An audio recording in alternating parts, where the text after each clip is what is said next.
Hello and welcome to Tween Saturday. I'm Natalie, the teen librarian at the Back of the Yards branch. And I'm Lucas, the children's librarian at the Back of the Yards branch. And today we are going to show you how to marble paper using two different methods, as well as some fun paper crafts that you could do with the final result. For my version of the craft, you're going to need a foil tray, some heavy paper, or if you don't have any, you can cut up an old grocery bag, shaving cream, a popsicle stick, and some food dye or paint. The first thing that you're going to do is fill 1/2 of your foil tray with shaving cream.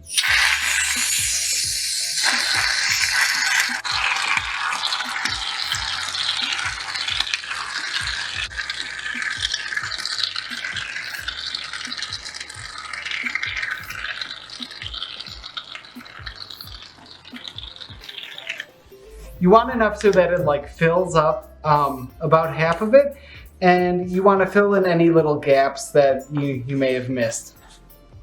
And you could just use your finger for this, or if you want, you could use the popsicle stick too. Okay, so the next thing you're going to do is take some food dye and sprinkle it in throughout.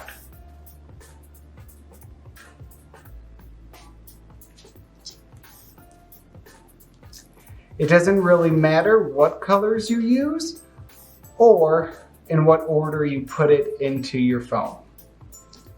The colors I had available at the library were red, yellow, and green.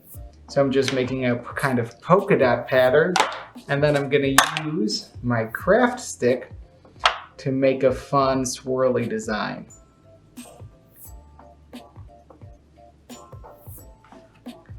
And then I'm going to try and get as much of the color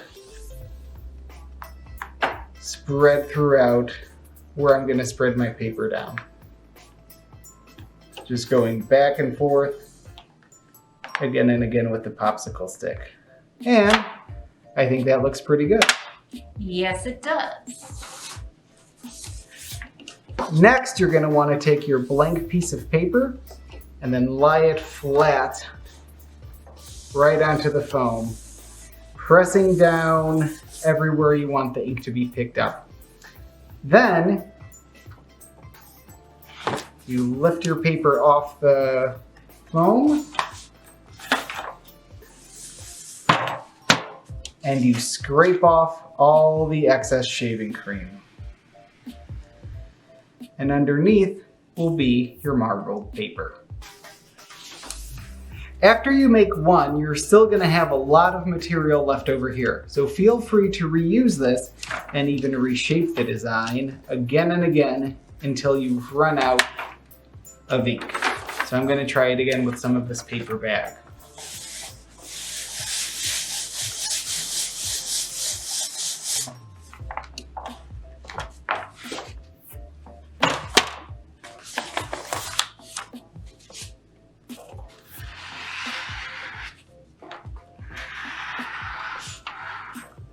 There you have it.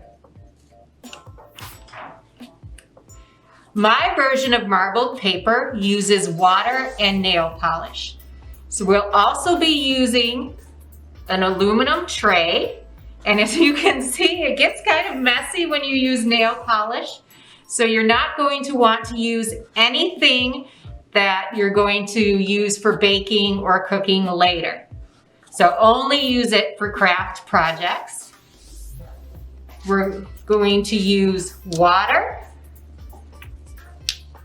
and 3 different colors of nail polish, but you can do less or more depending on how colorful you want your design to be.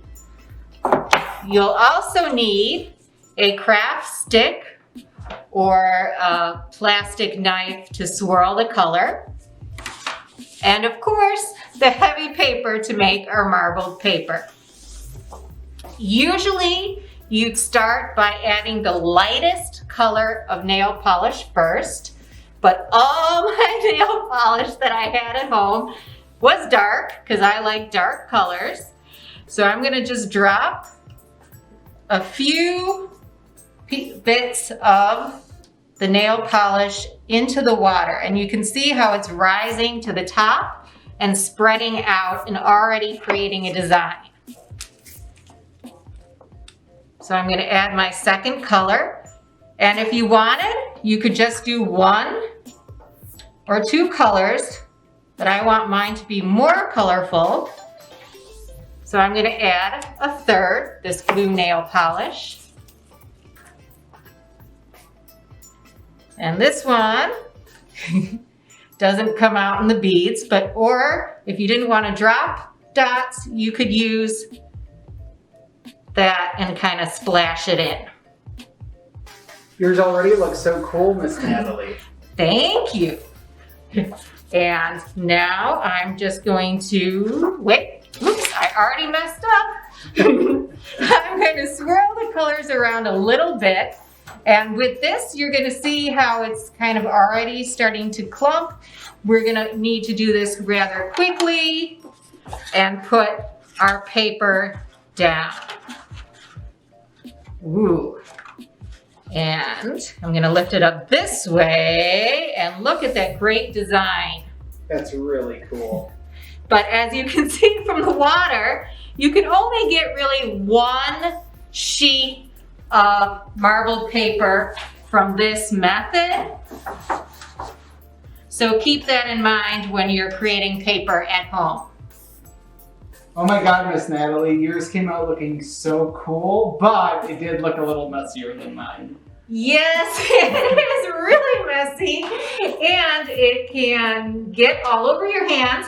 That's why I wore some disposable gloves while I was doing this project. If you don't have gloves, just make sure that you have some nail polish remover around, or else they...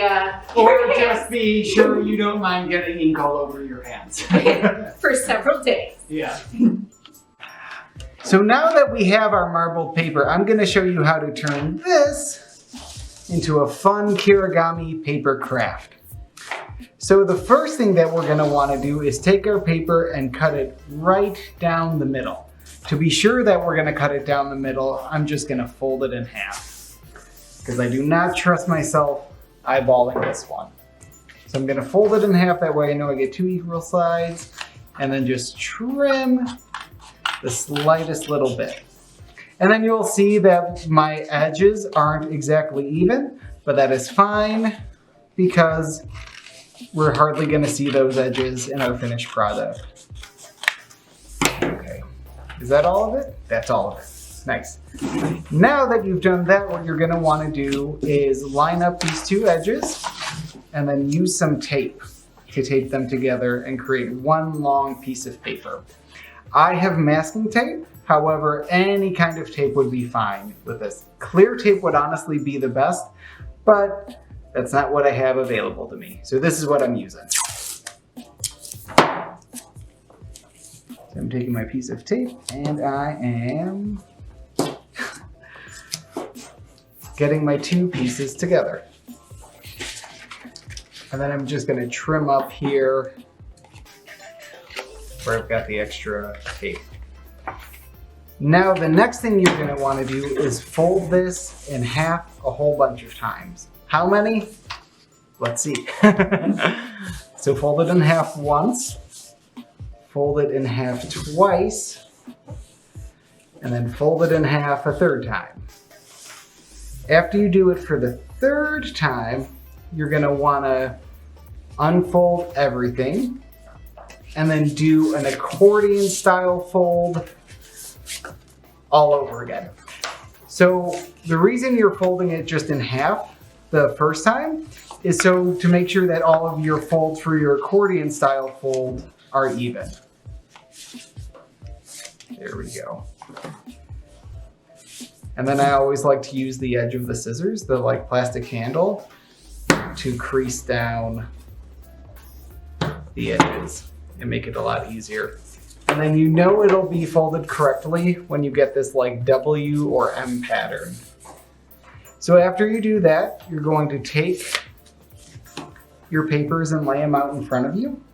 and then we're going to draw a design. And I'm going to do the classic person design, but it could be any pattern that you want repeated again and again. The only thing that you're going to want to keep intact is you're going to want to make sure you keep some of the edge on both sides intact. Otherwise, when you reveal your design, it'll just be a whole bunch of individual pieces. So I'm going to start with a head, go down to a neck,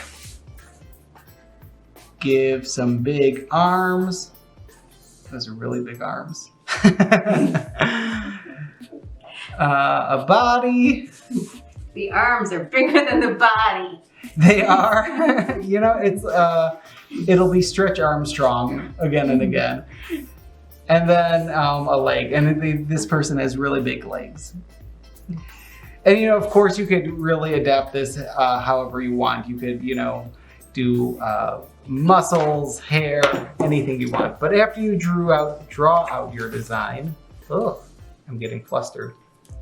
You're going to want to take your scissors and then cut along the lines you already drew. So I'm going to cut a little closer, a little inside the lines, so that way you don't see the pen on the finished product. The other cool thing about this project is that you're going to have a lot of excess little scraps of marbled paper, and you could do a whole bunch of really cool things with that, from like bookmarks to gift tags, just a whole bunch of really cool things. So, do the neck.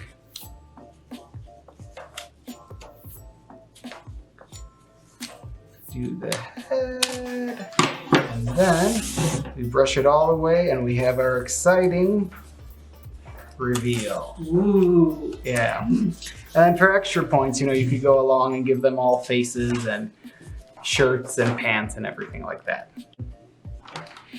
With the marbled paper I created, I'm going to be making paper butterflies. These are some examples I've already made.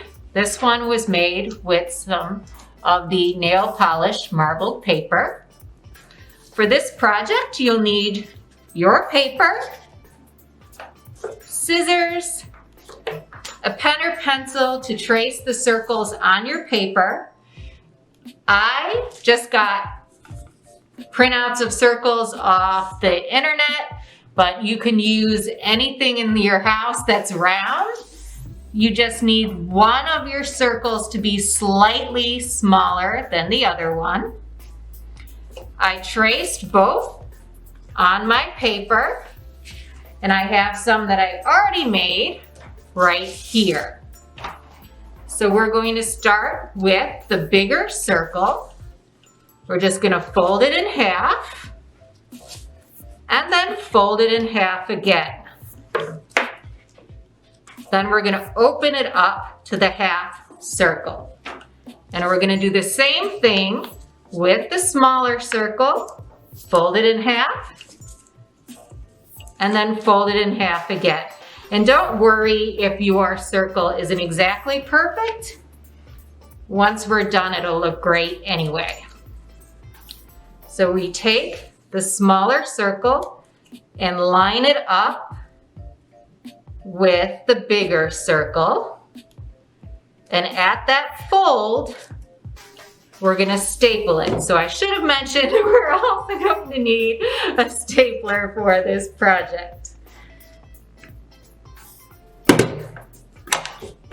So once ours are stapled together, use your fingers and thumbs to kind of get in between the folds, kind of like you would for a fortune teller or a cootie catcher. And we're just gonna spread that out to create our paper butterfly. How did your paper butterfly turn out, Miss Natalie? I think it turned out really nicely. Oh yeah, look at that. Hey, this is how my Kirigami turned out. Oh, Yeah. Stretch Armstrong's got faces now. Yeah, they do. And this guy in the middle, he doesn't look like he's having any fun.